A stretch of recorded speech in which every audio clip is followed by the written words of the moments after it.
I play Pokemon Heartgold version. I play Pokemon Soul Silver version. I collect Pokemon, trade them, and engage in heated battle. Mostly he loses, like now. And when I'm not playing, I have my Pokewalker on me. Pokemon Heartgold and Pokemon Soul Silver version games with the Pokewalker accessory only for Nintendo DS system. Welcome back to Retro Rebound. In today's video, I apologize for my voice. I'm a little bit under the weather here, but I am powering through because I need to talk about Pokemon Heartgold and Soul Silver. You may look at the title, and I've noticed this trend as of lately as Retro Rebound grows, that some people think I lie about the games I've never played before, but no, I have never played Pokemon Heartgold before. For those who want to know the quick backstory on that, I was a Mega Man Battle Network kid growing up. I played Gen 1 a number of times. I did not know for a while Gen 2 exists because I hopped back in with Emerald, and I love Emerald. That's probably my all-time favorite mainline Pokemon game, and there was just so much of that series I missed because after that, I was kind of tired of it getting into black and white and all that stuff. So for me, personally, I moved my talents over to Battle Network, but I'm back here to write the record and play some of these classics ahead of the release of Pokemon Scarlet and Violet. And I do have some thoughts here because Heartgold really did impress me. And yes, indeed, we do have the complete in-box experience even for this extremely expensive game. But what I will just say out the gate here is I feel like in the last 2 years, a whole new world has opened up for me because I started this all off on the Game Boy Color, as you can see here, with a Japanese cartridge. I was studying Japanese for a couple of years, and I eventually fell off, but one of the things that they always recommended to accelerate your learning was what's called full language immersion. And they suggested Pokemon was a great starting area because, I mean, it's written for kids at the end of the day, right? So you're reading kid-level Japanese, and you can immerse yourself in that more with the activities you do day by day instead of just staring at a textbook. So this is where I started. Obviously, I failed because I couldn't read what I was doing, but I was just trying to navigate the world to the best of my ability. And years later, you may have heard me say this before, one of my all-time favorite Pokemon games as well is Pokemon Stadium. So wouldn't it be a big shocker if there was a sequel to that game? And I didn't know that until we played it on my YouTube channel years ago. It was an episode of a series called Friendly Competition. And here we have Pokemon Stadium 2. So maybe we'll visit that someday. But I do have the cartridge, and I love that it's gold and silver. It's a cool little touch there. But what you're here to learn more about is not the lore of Maddie and Pokemon. Probably. You want to hear about my experience with Heartgold, so let's not delay any further. If you're new here, you're into nostalgic, retrospective content, a little bit of Pokemon, we got a ton of stuff on the way when it comes to that. Consider subscribing. With that, let's crack this bad boy open. Yes, we got the nice acrylic box here. This was about $220, which is considered an okay deal nowadays. With Pokemon, stuff always appreciates, so you're like never gonna get a really good deal unless someone just genuinely doesn't care if they make a buck off of it, which is possible, but I was happy to pay the price, especially with how much content is in this game. But we slide this out from the bottom here. We're gonna go ahead and gently pull off the top. And here it is in all its glory. Very reflective, very beautiful. The back says, prepare for thrilling new adventures as legendary Pokemon awaken. Explore the Johto region as you catch, train, and battle with your favorite Pokemon by your side. Reach for the sky, call forth the legendary Pokemon. And it says here, enjoy mini-games with your trained Pokemon. We'll definitely talk about that in a moment. My Pokemon Stadium stands out there. You know where I'm going with this one. Travel with your favorite Pokemon. That's adorable. And it says, take your Pokemon with you, introducing the Pokewalker Accessory. And you see here is one of my favorite cutscenes in the game. But let's crack this open. You may notice this is a thicker box compared to your standard Nintendo DS. That's because it not only comes with the game here, as you'll see in just a moment, with some slips here, like, for example, the way you use the Pokewalker, which here is a little bit of an instruction manual on that. But of course, the game itself, which we'll go through, the back is exactly similar to what we just read, so we won't be doing that. You'll see here, not for resale. Ha, joke's on you, I bought this off of eBay. But we'll continue to slide out the complete box experience, and you'll see, whoop, you got buried in here. Hold on one sec now. Come on out to play. that's the Pokewalker. So what you would do with this little thing is it would encourage you to go outside, which is funny because this mantra has existed throughout Pokemon from back then up until Pokemon Go. Remember when that dropped and everyone was outside for a week? That was pretty cool. But this was the start of that, in my opinion, because what you do is you load a Pokemon in here, and you can only level them up once, but you could take your Pokemon with you, and as you're walking around outside, it'll count your steps like a little pedometer, but it'll level up your Pokemon so when you put them back into the game, they level up. I love this type of gimmicky stuff. Did I use it? No, I should have though, because I brought Pokemon Heartgold with me when I went to Niagara Falls, and we were walking a ton there, and I thought about it afterwards. I was like, man, could have leveled up a couple of times, which by the end of the game I needed, but that's what this would do. I just love the tiny nature and the 3 buttons here. It reminds me a lot of a Tamagotchi. So this was just a really cool toy that I wanted to make sure I had as a part of my collection here. You can just buy this online separately if that's what you care about, but do know you'll be paying the premium to get this little toy, as per usual. But with that completely out of the way, let's take a look at the manual. As you can see here, cartridge on the right side, looking good. Why did you go with Heartgold, you may be asking? My friend was supposed to play alongside me and do Soul Silver, and we were going to trade, but that never happened, so I had a Kadabra the whole time in my playthrough. Oh, it was beautiful. But as you can see here, you'd expect nothing less. It's fully colored. You love to see that. Your adventure begins. What are Pokemon? We know what that is, but maybe for the new gen that doesn't know what it is, you see Ho-Oh here on the left. I love Ho-Oh, man. Like, this game just gave me such an appreciation for Pokemon lore that I'll talk about in a little bit. But yeah, you can see here, it's a lot of the stuff that you've gone through in 1,000,001 Pokemon adventures, perhaps to the point of burnout like I did as a kid. But yeah, they even walk you through catching Pokemon. That's hilarious. Buildings and towns, what they do, what the Pokemon Center is. This is a really meaty manual. They explain some new stuff like the Pokeyathlon, as well as the Safari Zone was already in Gen 1. But yeah, this was a big deal for me going through this because I've replayed Gen 1 so many times. Like, the last time I played it was on my phone in study hall. I remember that's how I grinded study hall. It was such a throwaway period in high school. I was like, all right, this is one way I can kill some time here. So I remember playing that through, and everyone would gather around and we'd like strategize together. It was a really cool playthrough. But yeah, OG Gen 1, like all of us, has a special place in our heart. As you see here, they walk us through some of the Wi-Fi settings for online battles, which is a pretty cool addition for back then. You see all the starters here. Just a really beautiful manual here. Different type of material. It's would the right word be more paper-y, more matte, I suppose? But I digress. That is a complete in-box copy of Pokemon Heartgold. Same thing for Soul Silver, just a couple of differences on the front cover and whatnot. But now, let's talk about my experience with this for the first time ever. All right, so, it's Gen 2, right? I know you may think it's funny I'm going to get into the story, but, like, for God's sakes, I broke down every story of every game I've talked about here on the channel because some of you just enjoy, like, the meticulous nature of how I tackle games, so I'm going to continue to do that.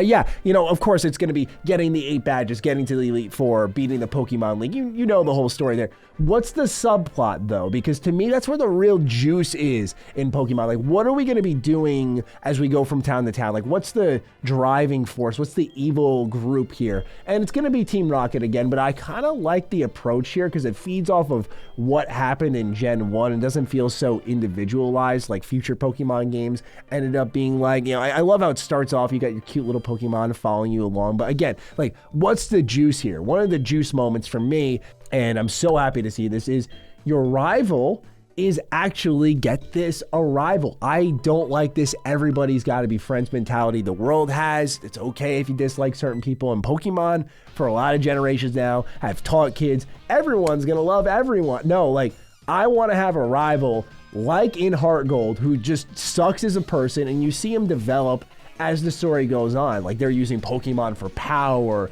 they're angry, they're not being compassionate with them. But as you're compassionate and stronger, you beat him over and over and over. And he's like, man, what's going on? Why can't I do that?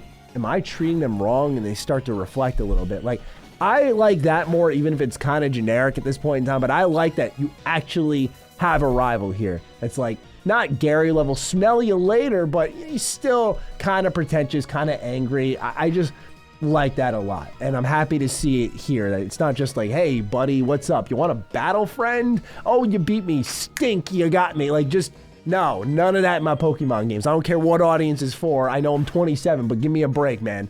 All right, so I'm going to probably show my ignorance here a little bit, but the first WTF moment in this game's story has to do with Team Rocket, and they're stealing Slowpoke tails. And I start looking into it.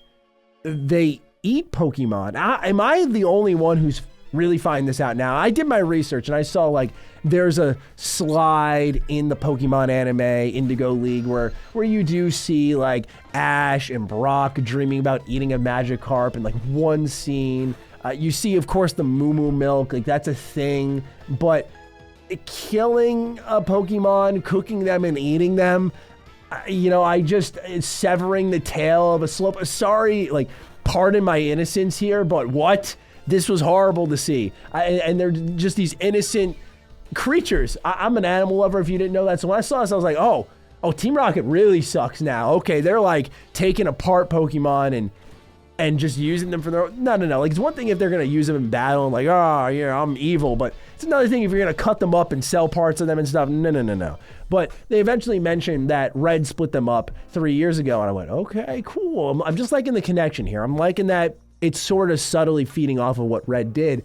And you don't realize until the very, very, very, very, very, very end of the game how there is a pretty cool connection there in the final ultimate battle, which I'll get into. But now I'm going to kind of keep things in order. Like, as I'm going along gym to gym, this is the story that's progressing. That was the first kind of hook moment, if you will. And I think that's saying something because I think typically Pokemon stories are pretty bad. But the next moment I went, oh, this game's built different. The Pokeyathlon Dome. Are you kidding me? So I love the Pokemon Stadium mini-games. Like, I think they are so god tier.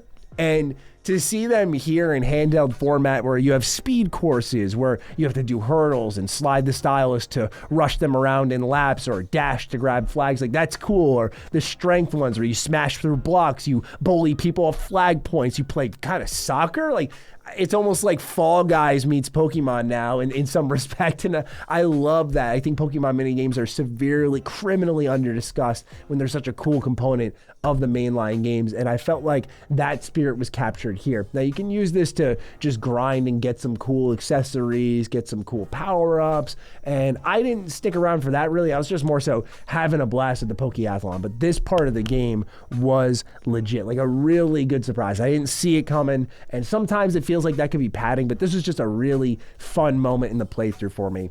So continuing on, Red Gyarados. This was another cool war moment for me. So you learn that Red Gyarados is in the Lake of Rage. And this was a crater that was formed by a rampaging Gyarados, and then rainfall had filled it. And there is a mysterious radio broadcast that's coming from Mahogany, apparently, that's causing Gyarados to turn red, which is like almost this in-universe excuse to why you have shinies now. Again, I just like that. The Pokemon lore, as I'm going to emphasize in this next point here, is just awesome. It's awesome, and it stinks that sometimes it falls into the back because it's for little kids, because there's some really dark things happening here. One example is once you reach Ecruteak City. I really love this place. The music is chill, the vibe is cool, and the story here is sad. So you find this mysterious tower, and when you do, it's been burned down, and they say it's by some fire. At the bottom of this place is Suicune, who I'm like, okay, legendary this early in the game? Come to Papa. Suicune pieces out. I'm like, all right, of course. Yeah, I probably would have to earn this one, right? It's got to be Ho-Oh. So you continue on and you hear people talking about a large bird blocking out the sun. I'm like, my man, he's back. He's back. Why is he back, though? So you start talking around with some of the NPCs, and you learn that in the past, 3 Pokemon had died in this burn tower. A rainbow-style Pokemon, of course being Ho-Oh, had came back and revived them. And now people feared this Pokemon's power, so they tried to control Ho-Oh by force. And the Pokemon had felt sorrow and left. But eventually, he comes back after saving the 3 legendaries. And I like the idea of him coming back because the point in the story at which Ho-Oh returns and you do capture him is like after you've earned the respect of the kimono ladies and they summon him. And it feels like he believes in humanity again through you. I know I'm like reading deep into this. I'm sorry. It's just like... it's just who I am. But like, I just thought some of the lore drops in this game were really cool. I feel like, nowadays you just find them in like the occasional NPC conversation, but this one felt like it was intrinsically tied into the story. Like it was woven in with intention. And I like that. It's not massively in your face, but if you look a little bit during main story beats and talk to certain NPCs, you'll learn a cool thing or two. And I just wanted to emphasize that here because it lifted up my playthrough. Because otherwise, like, yeah, the gameplay in Pokemon, you've seen it here before. And I've talked ad nauseum about how they need to refresh the series and try some new things. So it was kind of surprising to me that I got through a standard Pokemon game. I think nostalgia was powering it, but the story definitely played a factor. Like it was cool just learning more about this region and this missed part of my childhood, quite honestly, that I probably would have happily played even if I was getting a little burnt out on Pokemon, because the breadth of content in this game is insane. Like I'm still talking about what's happening here in Johto. We have not talked about Kanto, which is somehow in this game, and that's freaking crazy. So let's just keep rolling here. Eventually, you see another humanizing moment in Olivine City where you have to get medicine for Ampharos in the lighthouse. And I love when you see these types of things in the game. Like, how do Pokemon do things that we have in our world? So, like, how is the lighthouse lit up? And it's like, oh, it's Ampharos, but Ampharos is sick. You got to go get him medicine. I just buy into that stuff a little bit more. It feels like the Pokemon is a real part of this world beyond just a thing you fight with.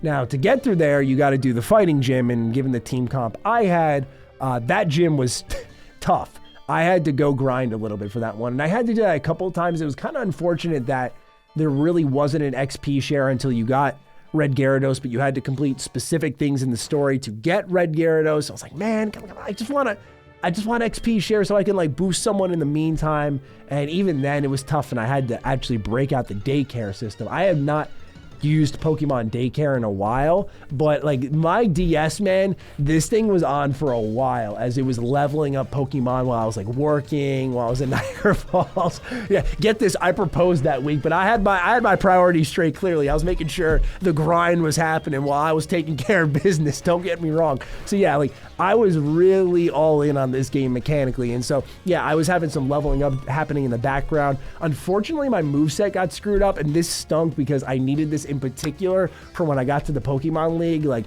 I was in the 50s and I was getting bodied by a Houndoom in the 4th Elite Four battle. And I was like, yo, this thing is really bothering me and I don't want to just beat it. I want to like dominate it. So I had to figure something out, and I went, yeah, you know what? That daycare sounds pretty good right now. But unfortunately, the daycare lady thought she'd take matters into her own hands and give Ampharos Signal Beam and got rid of all of his electricity attacks. I was like, this playthrough is so chaotic. I love it. But I'm way ahead of myself now. I'm talking about the Elite Four. We still have some Team Rocket stuff to go through. So eventually you find their HQ in Mahogany, which is hilariously packed into this town where there's a shop that says like, there's no mystery here. Don't worry about us. And like, clearly it's intentional, but I love how on the nose it is. So you team up with Lance, which is the Pokemon champion, of course, and you go through this whole base together. And I thought that this was a really cool moment because, again, they highlight some things that happened in Kanto. Like Giovanni's been missing for 3 years, but people in the Team Rocket organization believe he's waiting for his moment to revive the group. So, again, you team up with Lance, you fire through the entire organization, and you hear more about this radio broadcast experiment. Like, haha, we got you here. As you power down all of the Voltorbs, I think they're electrodes that were powering this facility. They're like, we're over in Goldenrod though. So you head over there and you find out they're trying to use this radio signal to not only convert Pokemon to fight for them, but also to get people to believe in Team Rocket a little bit more. This is something that if it was in the foreground a little bit more, I actually think it would have been cool, because it seems like the whole story is like a preventative measure, like stop this from ever happening. But I would have loved to see some early signs like, oh, some people are starting to believe in Team Rocket. What does that mean? Like, what are folks saying around the world? Maybe I just missed some NPC conversations, but for me, this was a really cool moment that I wish they kind of emphasized a little bit more. But you take them out, and that's like the last you see of Team Rocket in Johto. Now it's on to the Elite Four. Like, nothing really crazy happens outside of you go to Blackthorn City and you fight the all-time brattiest gym leader. Like, just give me my badge, just give it to me. You are a dragon trainer. Like, you already annoyed me enough because dragon Pokemon are busted in these early gens, and now you got the gall to like keep the badge away from me to go do some test or whatever, and you barely hand it to me even in that final moment in the case. Just stop and grow up, please. So yeah, you get all your badges. To the Indigo Plateau we go. You fight through the Elite Four. I had to really prepare for this. As I said, I had to make sure I made good use of my my daycare system. But on the way there, this was the surprise moment for me in the game where it just felt like a new game again.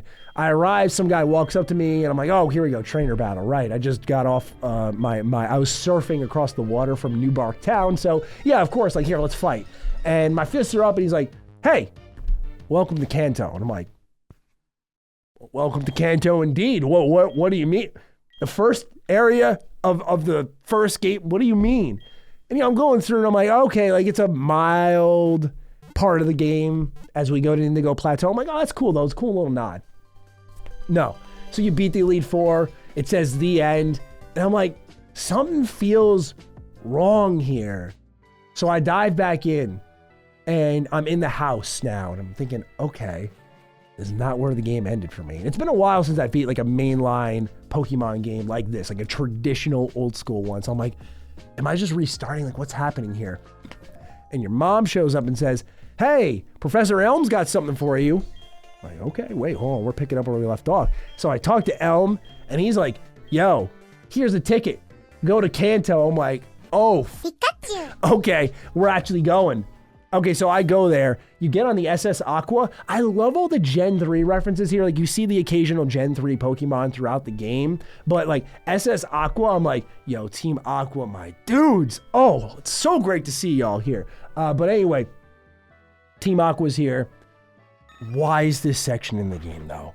Like, where you play hide and seek. I know it's like a 15, 20-minute thing, but when you know Kanto is on the other side of this, you cannot stop me now. You cannot stop me now. So I hustle. I find the girl hiding. I'm like, get me out there. And it's a whole other game again. Another 8 badges, another Elite Four. I'm just like, yo, this is 2 games in one, and it's literally 2. In the case of Heartgold, it's like 2 remakes in one. I know they did Fire Red, Leaf Green, don't get me wrong, but wow, this is awesome. I was so pleasantly surprised by this, especially because it wasn't like, in the moment it was cool, but it was thinking back to like if I were a kid and saw that the first game is in the second game, that's actually friggin' insane. But what's perhaps the most insane part to me is the final ultimate battle on Mount Silver. This hat says it all. Our man Red is up there waiting for us. And, this is like legendary city, right? You're thinking like, oh, there's got to be something up here. Is that the protagonist from the last game? What are you doing here? And he doesn't say a word. It's just dots. And I'm like, yeah, because you're me. And when you beat him, it's just dots again, and he fades away. Yo, that was kind of ominous. But I love how they handled it. I just love that he's here, and they never, ever really talk about him being there. It's completely there for player discovery. And he was a tough battle, but thank God again for the Pokemon daycare, because my DS, like this thing, its battery life is so impressive. We don't talk enough about it, but wow, like the daycare saved my butt, because you do all the content, and given the fact that I was heavily leveled up, I thought I was prepared, so I go to fight him, and I'm like, yo, this guy he's red for a reason. Like, holy smoke, some of these Pokemon are tough. Like Blastoise, Snorlax in particular gave me a lot of trouble, so I was like, all right, gotta go level up a little bit and be a smidge more prepared here. And yeah, like once I knocked him out, I was like, wow, what a concluding moment in this playthrough. Because yeah, it was grindy. Yeah, you had like the HMs that were locked to certain key Pokemon. That type of stuff was frustrating, but I mean, I just really loved the adventure here. It was so cool to see 2 games combined into one. There were some unique aspects to it beyond like the Pokeyathlon. There was the Pokegear, which you used like a map to get around the city. And I also liked that you would get numbers from other trainers and you could fight them again. But it got to the point where it's sort of annoying, because you'd be like sitting there and your phone start ringing there. It's like, hey, Matt, it's Joey. I'm here to tell you that I'm looking at my Rattata now. All right, see ya. Like, go find something to do, Joey. Stop harassing me every single gym. My God. So yeah, like that Pokegear system was cool. It was clearly focused on like breadth of content, and they succeeded absolutely. But like the Pokegear system, I could use a little bit of refinement, but it was cool to see it in the game. I also liked how I saw a small element of Pokemon Legend Arceus. in this game because you could get the apricorns and then you could craft Pokeballs, and I thought that was really cool because it reminded me of what you did literally in Legends Arceus. So you could see how important this generation truly was, like how many things that they're still looking at from this game that were new to me but are actually kind of introduced here. Like, it was just a really cool eye-opening experience. And there were a ton of legendaries, by the way. Like, that's the other thing. Like, you're bathing in classic legendaries from Mewtwo to the OG Gen 1 legendaries to, of course, Gen 2 legendaries like Ho-Oh and stuff, and Entei, and oh my gosh, it's so cool. It's so cool. It's such an interesting, fascinating video game for its time, and so I'm happy I played it to completion, and my body feels ready for a little Pokemon Scarlet and Violet. Some people may worry, like, are you gonna burn down or whatever? I don't think so. Like, I took it at such a long-term pace. Like, I started this a while ago, and I did it like on travel and whatnot. So I played it at a pace where it wasn't in my face constantly, where I'm ready for the next step. So really happy with it. And I'm glad to say that, by the way, because when you spend over $200 on a game, you really want to love it. I'll be honest with you all, but I genuinely did. So shout out to Pokemon. They got a good one here. I was happy with my first time playthrough, and I do recommend it. With that, ladies and gentlemen, it's time for you to sound off. What do you think about my adventure in Pokemon Heartgold, and how was yours? Sound off. And with that, I will see you in the next Retro Rebound. Peace out.